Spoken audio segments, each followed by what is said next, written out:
Hello guys.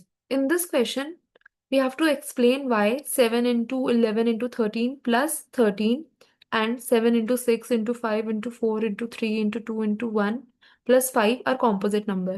So before that, we need to know composite numbers होते क्या हैं. Composite numbers are the numbers जिनके दो या दो से ज़्यादा factors हो.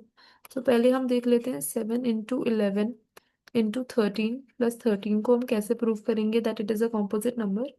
हमारी अप्रोच वुड भी अगर हमने दिखा दिया कि इस नंबर के दो से ज्यादा फैक्टर्स हैं तो वो कॉम्पोजिट नंबर अपने आप ही हो जाएगा. तो पहले तो हम 13 कॉमन ले लेंगे तो ये हो जाएगा 7 into 11 into 1 plus 1 which is nothing but 13 into 77 plus 1 which is 13 into 78.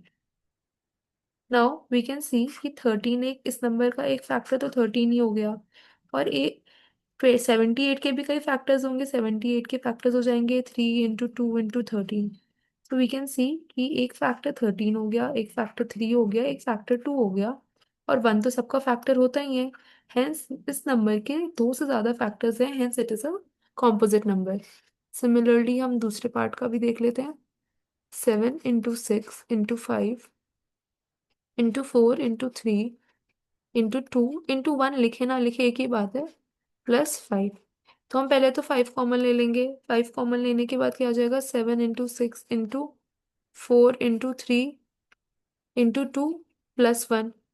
इसको हम फर्दर सॉल्व कर भी सकते हैं नहीं भी कर सकते हैं. हम कर लेते हैं. अगर हम सॉल्व करेंगे तो ये आ जाएगा 1008 +1.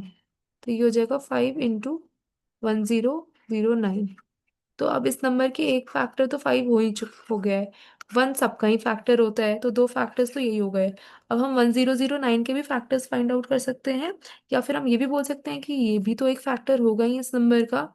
तो हमने शो कर दिया कि इस नंबर के दो से ज्यादा फैक्टर्स हैं. Hence it is a composite number.